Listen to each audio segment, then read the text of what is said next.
Welcome to the Gleam track. It's technically the second or third talk, but I'm very excited to be here and see you all. This is my talk. I won't tell you how to rewrite everything in Gleam. And I'm also not planning to tell you there's no risk involved.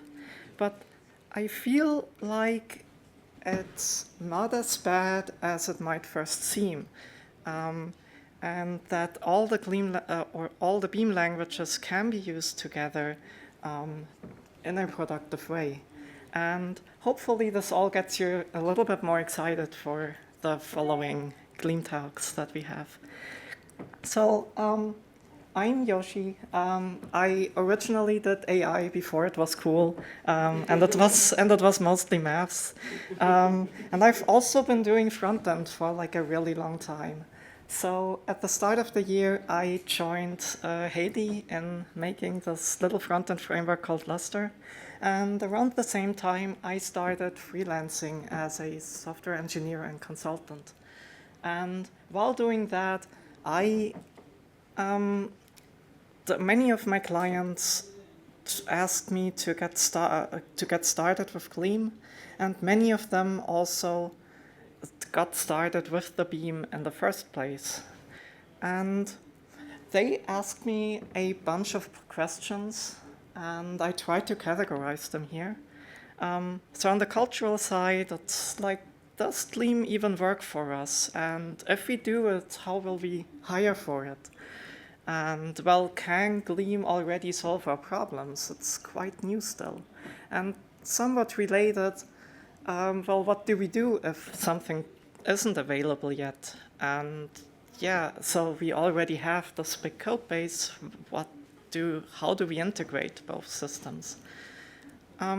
So interestingly, from this list, Gleam itself wasn't really the problem. And I feel like if you know the language, you kind of can guess why. And if you've never seen it, like this is a lot of code, but hopefully I think even if you don't know it, you can kind of guess what's going on here. And this is deliberate and by design. So a lot of Gleam syntax tries to be easy to understand for people coming from more mainstream languages. And the language itself doesn't really have all that many concepts to it. So in basically all cases, people were able to pick up Gleam in like a day or two to a week and understand the language enough to make simple changes. And I know we talk about types a lot, but they really help in this process, not just if you're new to the language, but also if you're just coming to a familiar code base. Because they allow you to navigate the code base and explore what's going on and understand the ways it's all connected way faster than if you had to like jump through the functions and like debug the values to see what's going on.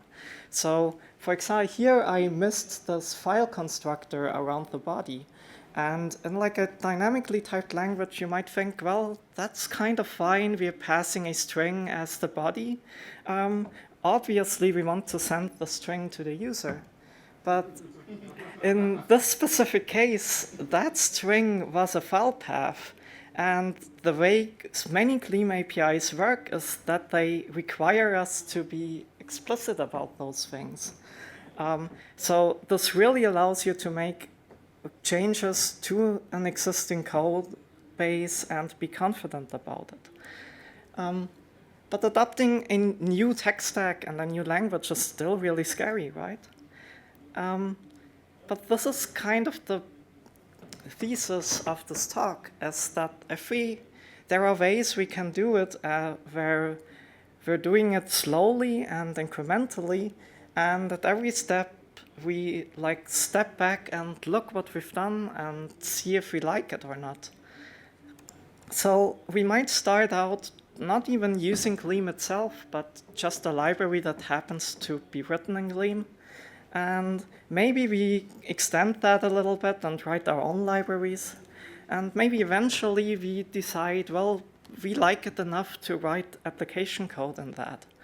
And maybe eventually our Gleam code will also call into our Erlang code and not just in the other way. So at the end of this process, we will know if it works because we've been doing it in our production code base from the beginning. And we'll also know if we like it because, well, we could have stopped doing it if we didn't. So in practice, how this might look like is, well, I've made this library called Ivy, and I think it's great, and you should all use it. So it's an array, so you can make a new one, and you can add some elements to it, and you can delete stuff by index, and it's persistent, so that works.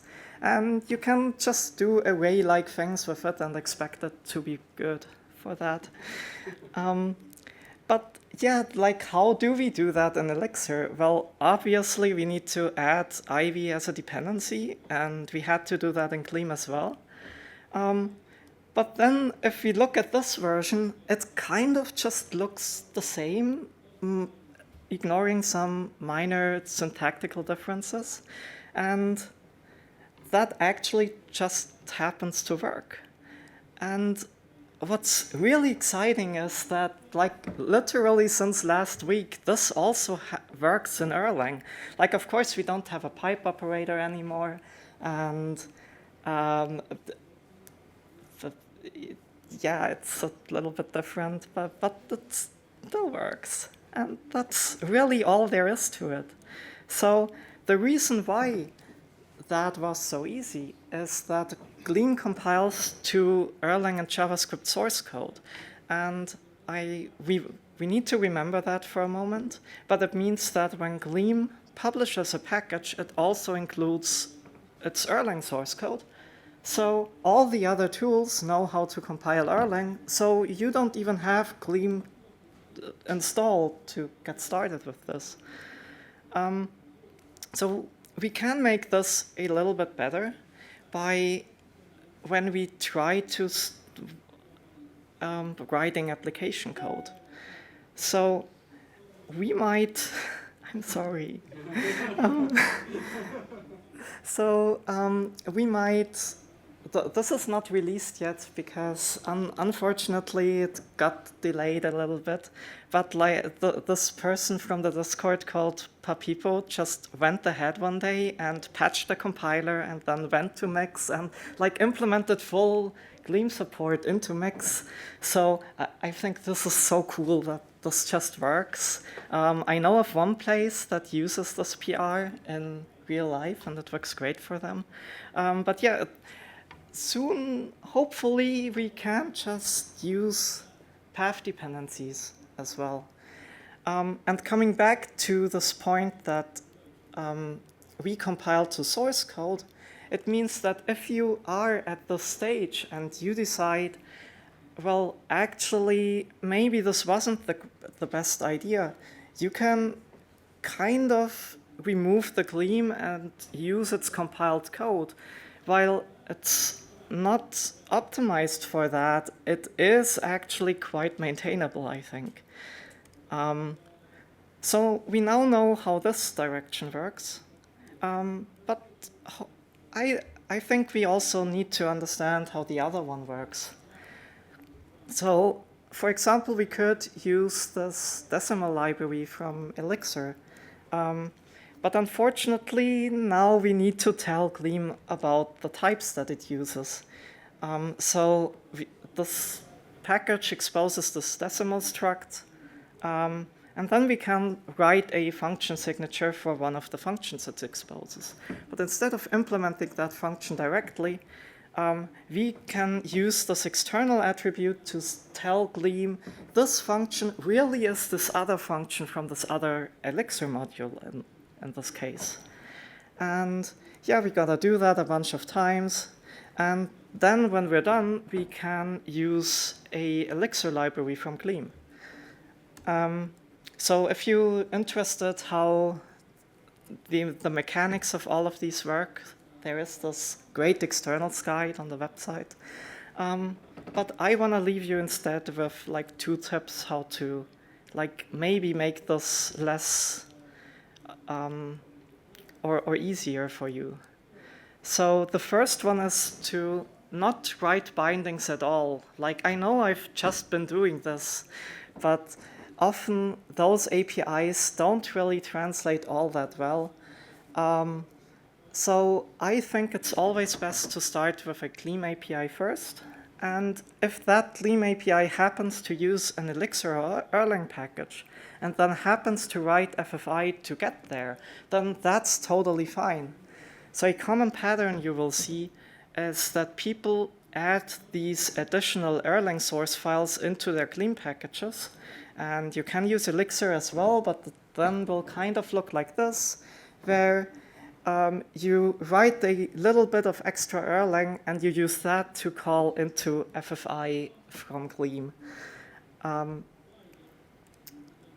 the second tip is if you're writing applications, I think it's useful to think about the natural boundaries that occur and that might make this whole process easier by having less boundaries you cross with your FFI code. So one interesting place there could be like a path prefix in your HTTP handlers. But of course, like we already have these processes and gen servers and applications as primitives of the platform that we can use. And as a general rule of thumb, I think it's easiest to make vertical slices instead of horizontal ones. So you decide to, for example, implement the subscription feature in Gleam and all the other features in Elixir. So yeah, this was a lot, so I put this break in. Because as I said, it's useful to reflect. Because now we're gonna talk about JavaScript. That's scary again. But like really we can kind of assume the same things work, and in fact they do. So Gleam also compiles to JavaScript source code. So all the tools that you're used to work with in JavaScript also work out of the box with Gleam. And for Vite and Rollup and maybe soon Bun, we also provide plugins that allow you to use Gleam directly inside of your Vite build script.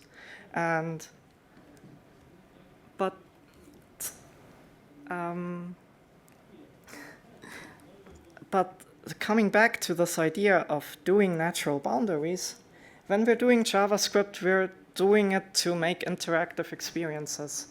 And the web browser already provides us such a natural boundary by having the set of APIs called web components.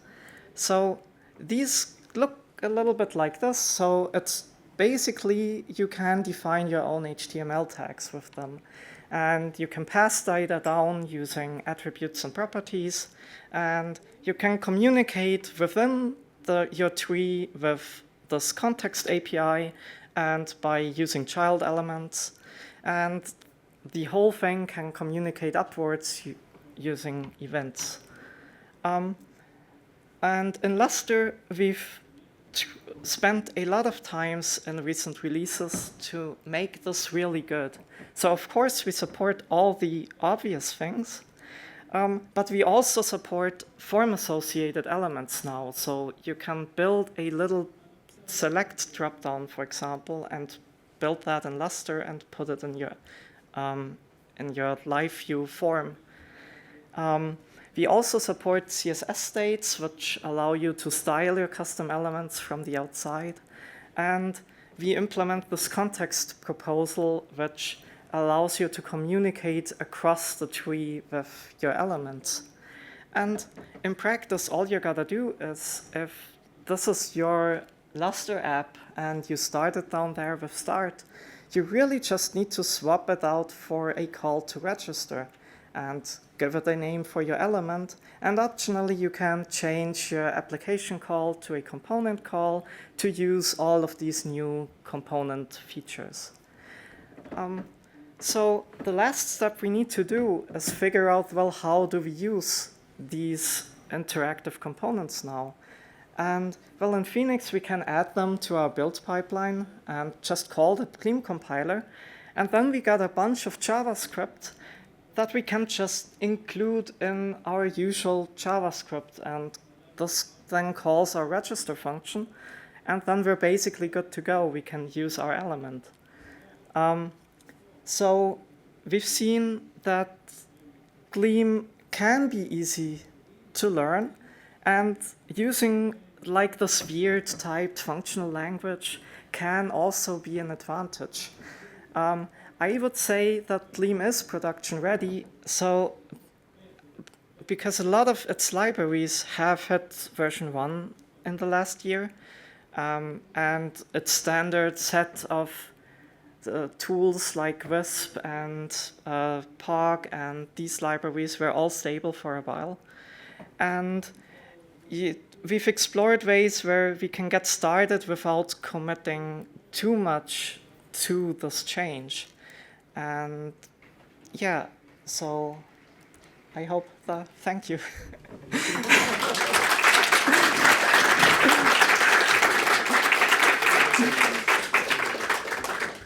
Thank you very much. We have 3 minutes for questions. Are there any from the audience?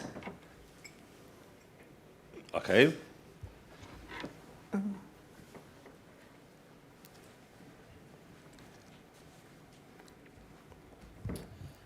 Yeah, thank you for your talk. One question, when I would go out to develop a library in Gleam, so you illustrated that calling into Erlang requires some boilerplates to make types visible to the Gleam side. And how big is the standard library coming with Gleam compared to the Erlang one, for example? So how often would I expect to need to reach into Erlang? And so in general, we prefer to have smaller focused packages. And Gleam standard library has this extra constraint that it also has to work on the browser, for example. So in Gleam, we would use an additional dependencies to load files, for example. So depending on how you structure things, if you say you already use both at the same time, then yeah, you could decide to just FFI yourself. But I would say that like using these libraries isn't necessarily bad, since if you don't use them, it just makes your build smaller. And if you do use them, like it doesn't cost you anything really. Like Gleam has a really good package manager. okay, thank you. Thank you. We have time for one more, if it's short. Okay.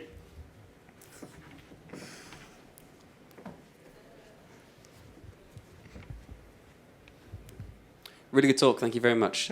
Do you have any tips for identifying what would be good vertical slices to start with for exploring adding some Gleam? Yeah, so I put this term called bounded contexts on there, which comes from domain-driven design, but basically it describes self-contained features.